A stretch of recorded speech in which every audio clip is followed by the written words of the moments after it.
Welcome back to another episode of UFC Casuals. I'm Bobby along with my co-host Andrew, and today we'll be looking at a few things. We'll be recapping UFC Nashville, looking at the future of Bantamweight, Corey Sandhagen coming off of a dominant win, a win that received a lot of boos. Talk about the upcoming fight night a little bit, some UFC 292 news, a lot to cover. Won't waste any time jumping into it. UFC 292, solid card. Not a lot of fireworks, but Sandhagen got it done. 50-45 win. Some big moments. I mean, Diego Lopez with a round one sub. I was so happy to see that. What do you make of this card? There were some good moments on this card, but like you mentioned, the main event was obviously what everybody was there for. It was the big fight. It was the most important fight just for that division. And because, Corey Sandhagen always goes up there and puts on just a good performance usually. I mean, this is really the first time we can truly, look at a Corey Sandhagen performance and kind of just be disappointed, right? But, it was a good card overall.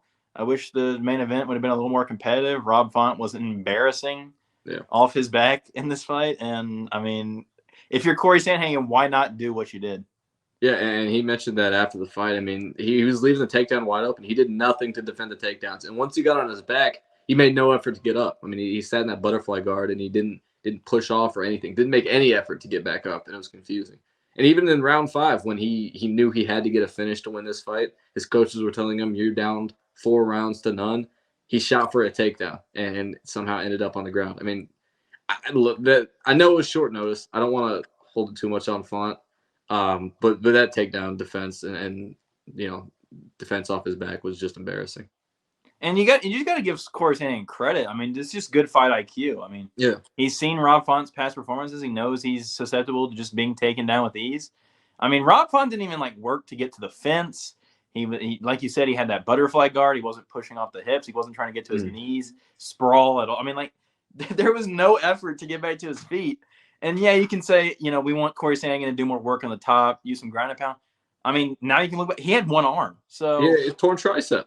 He tore his tricep. So why should he try and do damage from the top when Rob Font's making no effort to even move positions, get in the half guard? It was just full sit in my guard, butterfly guard, whatever, and I'm gonna lay on my back for 25 minutes. It was embarrassing. Yeah, it was a sad performance by Rob Font, and again, he might bounce back in his next fight, but he needs to improve on the ground and defending the takedown if he wants to get anywhere, near title contention. I mean, he's been a perennial contender for a while, and I think that shows why is because he's quite one-dimensional. And Corey Sandhagen took advantage of that, and I don't blame him. With one arm, I mean, you got to do what you got to do to win. He tore his tricep in round 1. I understand the boos. We were there in the crowd. I can understand why.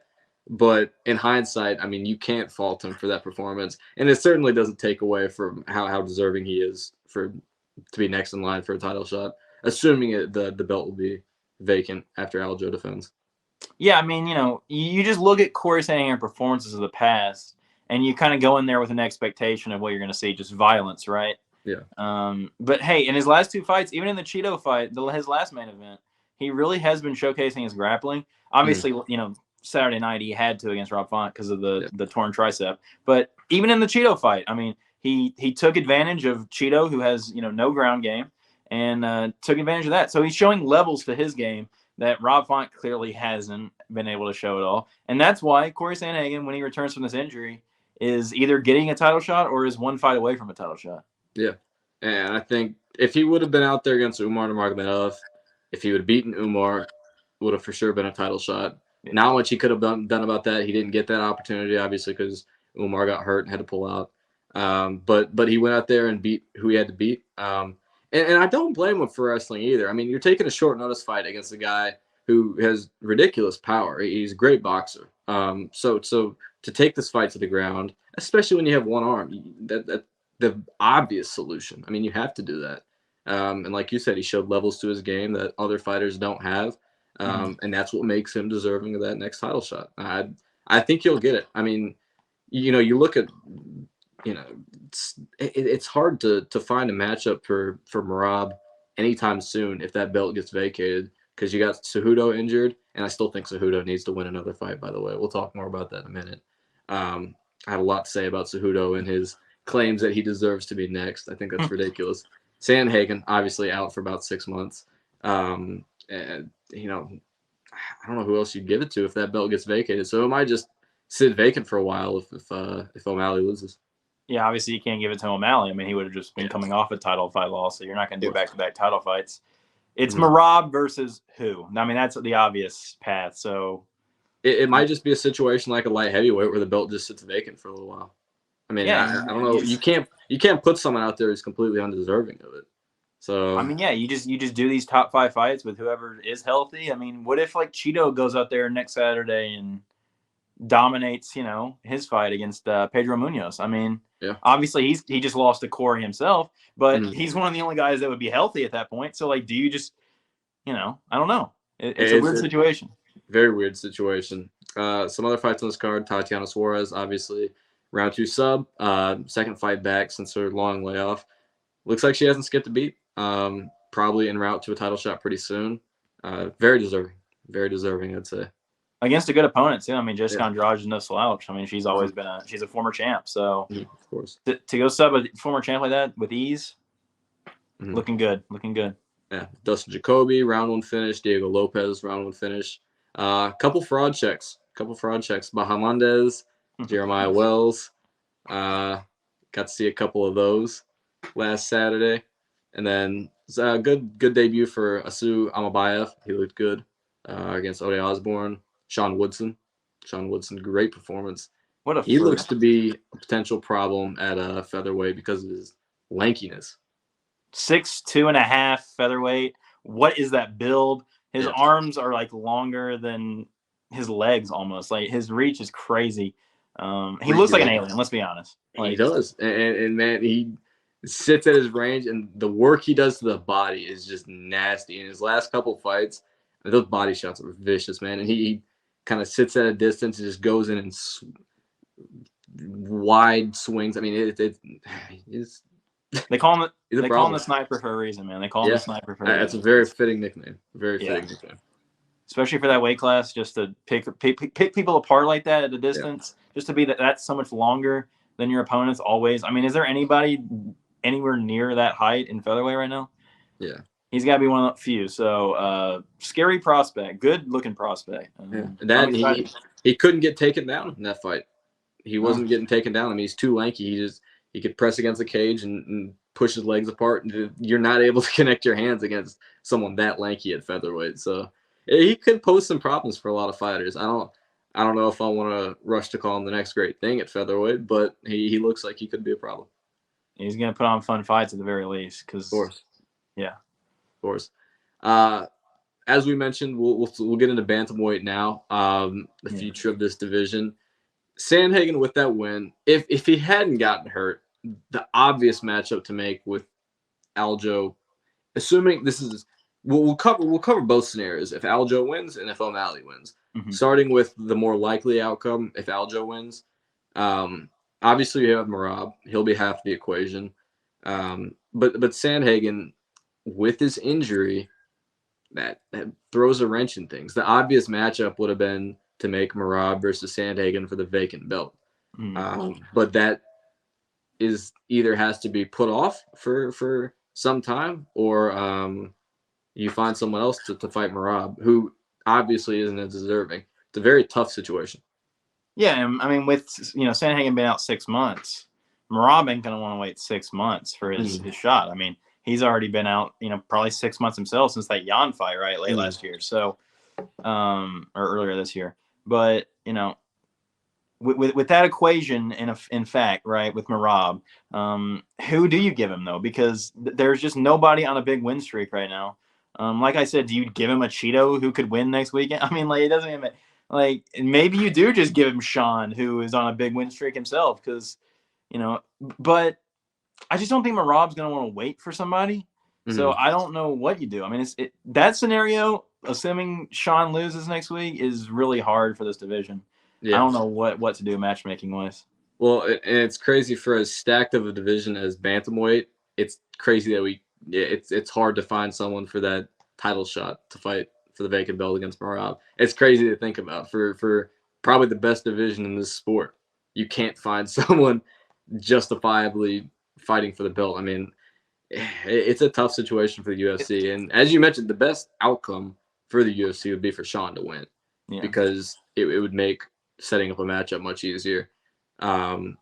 Obviously, you can make the matchup to make if you want. If Sean wins and you want two best fighters at bantamweight, you put them up against Merab. But I don't know if Sean would take that fight. I don't know if that's a fight he wants to take. If he beats Aljo, he might have the confidence to take a fight against Merab. You mentioned that we were talking about that at the Nashville thing, but I don't know. Sean could either fight Merab or he could wait, 6 months, fight Sandhagen. Sorry, but it makes it's a lot easier for this division to keep moving if Sean wins. It's the easier scenario, but it's the unlikely scenario, sadly. And like you said, there just is. I mean, for such a stacked division with as many good fighters as there is, there's just too many injuries. Mm-hmm. There's too many injuries right now. They've all beaten each other, right? I mean, you mentioned Cejudo. We'll get into him in a second, but he's coming off a loss and an injury, and so who's he going to fight to get back to the top right there? I mean, there's just a lot of fights to make, but no fights to be made right now because everybody's injured. Like where does Umar fall into all this when he's back from his injury? I mean, there's just too many pieces and too little info right now with these injuries going on. Yeah, I think regarding Umar, I think he needs to fight another contender. I don't think he'll get someone as high up in the ranks as Sandhagen. He was, I don't want to say gifted that opportunity, but he was very lucky to get that opportunity. Not many fighters of Sandhagen's caliber would have taken that fight. But he did, unfortunately, because the injury fight fell through. But because he was the one who had to pull out, I mean, he's gonna get someone lower in the ranks than Sandhagen. I maybe since Font Yadong got called off, maybe if Yadong and Nurmagomedov had the same timetable regarding their injuries, that could be a fight to possibly make. Who knows? But yeah, Umar, I think he'll probably have to stack a couple wins before he gets that title shot. I think he's going to fight someone in the back half of the top 10 for his next fight. And then Cejudo, I mean, he needs to beat another contender. He's gone all over the internet saying, Sandhagen, thank you for that boring performance. Because of that, I'm next. I'm going to fight Merab for the vacant belt. No, you're not. You just had your shot. You came back from being retired for a couple of years. Great. You've accomplished a lot, but since coming back, you lost your title shot. You pulled out of your fight against Cheeto. No. You go beat a contender, and then maybe we can talk title shots. But to assume that he's gonna get a title shot because Sandhagen put on a boring performance, it's ridiculous. And he's still hurt too. Exactly. He's still healing from a shoulder injury. So if they're gonna wait for Cejudo to get healthy, they'll just wait. Why not wait for Sandhagen? Exactly. So I don't know what they're gonna do. This is a bit of a mess. If Aljo wins, there really is no path. Because at that point, Aljo and Merab just run that division. They're the clear top two, right? Yeah. And now Aljo's gone. So, I wish Aljo would just stay. I know he's a freak and he's 180 pounds and he kills himself to make Bantamweight. But does anybody really want to see him move up and fight Volk? I mean, he's gonna lose to Volk. He's gonna lose to Volk. I know he doesn't want to do the weight cut anymore, but this is his division. He runs it. Yeah. You can move up your next fight and try and beat Volk and be double champ. But if I was him, I would stay. Just don't vacate. Yeah. The problem is, take some time off. I don't think he'd vacate if his buddy Merab wasn't there for him to hand the division off to. That's, I think, the main reason he's doing it. Not because he has to do it. Not because he has to move up and he can't make bantamweight anymore. I think he can confidently make 135. But I think part of him is like, okay, I've had my time in this division. I want to pass it off to Merab. I'll go fight Volk and see what I can do. I mean, Merab's a little midget. Let's see if he can make flyweight. I don't know. I'm sick of these two not wanting to fight each other and holding up this division. Yeah. When it's the deepest in the UFC, I know, it's not like Merab's active here. I know he's coming off some great wins. Don't get me wrong. Aldo and Jan, dominating performances. Kind of boring performances, but dominating. He's kind of in the same boat as Sandhagen. It's like, well, it's not like we have exciting fights to make here with fucking Merab. I mean, I just want Sean to win. Sean needs to win this fight badly. This division gets stalled big time if Sean doesn't win.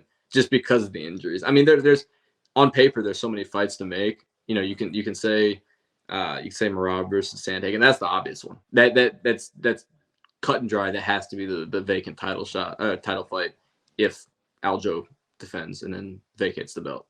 But because of the injuries, throws a wrench in things. And then even if you look at Cejudo, who could be, okay, he's a second option after Sandhagen, he's hurt. So hear me out. Hear me out. What if a Davison Figueiredo comes up and beats Dom Cruz here in a few months? And we're like, where does he fall into this? Because he's not injured. I'm not saying he should get an immediate title shot, but it's a former champ. It's a former champ against who comes up and beats Dom Cruz. I mean, that you make a good case. And if he can get back out there quicker than Sandhagen, then he could. I think there's a good bet to be made if Aljo wins next Saturday, that we might not see a bantamweight title fight for like 6 to 9 months because there's just nothing to do. So yeah, that's very possible. Let's just root for a Sean win and move on, I guess. I don't know. Even if you don't like Sean, just for the sake of this division, honestly. Yeah. Moving on to our fights we have this weekend. We're just going to look at the top 3 fights. Dos Anjos versus Luque, the main event. Luque's off a 1-year layoff because of a brain hemorrhage he suffered in his last fight. Pretty quick return from a brain hemorrhage. A little bit worrying against a former champ, but what do I know? I just hope for the best, I guess. Hands of steel, Jeff Neal's putting men in the hospital with brain damage is scary. Maybe Ian Gary. Ian Gary might have dodged a bullet, especially an angry Jeff Neal too. Making fun of him, the mugshot or whatever. Mugshot shirt. But Luque, I'm not gonna say I'm scared for him. He's a warrior. He knows his own body. I would hope if he wasn't fully healed, somebody. He's been cleared, but many doctors have made sure of it. So I don't think it'll be that big of a problem. It's just a little bit worrying. A little worrying to hear somebody has a brain hemorrhage for sure, but especially in this sport, I mean, you're just eating, especially against a Rafael Dos Anjos, right? I mean, he's going to be eating some shots this weekend. So it's an exciting fight, though. I mean, I'm not a big fan of RDA at welterweight personally.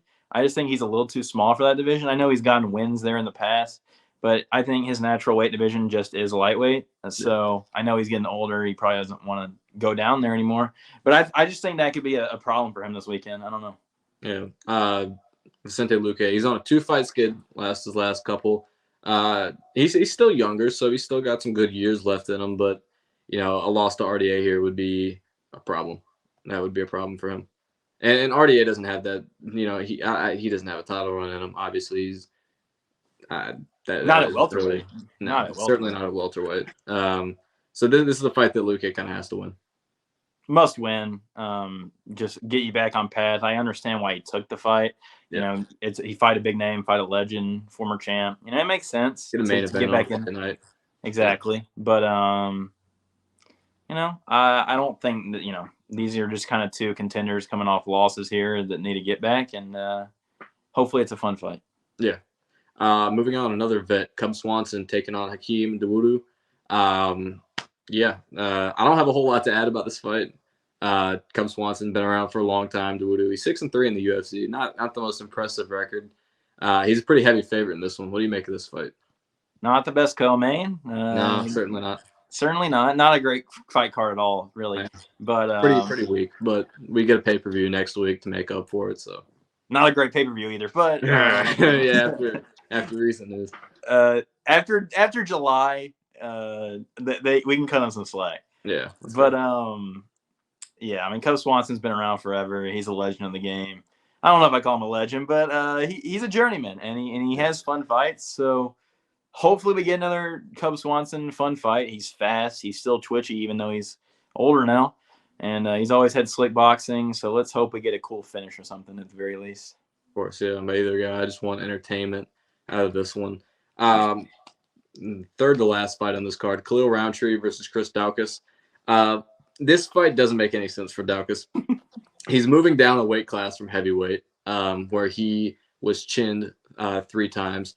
Two of them, or they were all in the first 2 rounds. 2 of those being round 1 knockouts against him, and unfortunately, he's moving down to fight one of the most violent men in the sport, Khalil Roundtree, great Muay Thai fighter.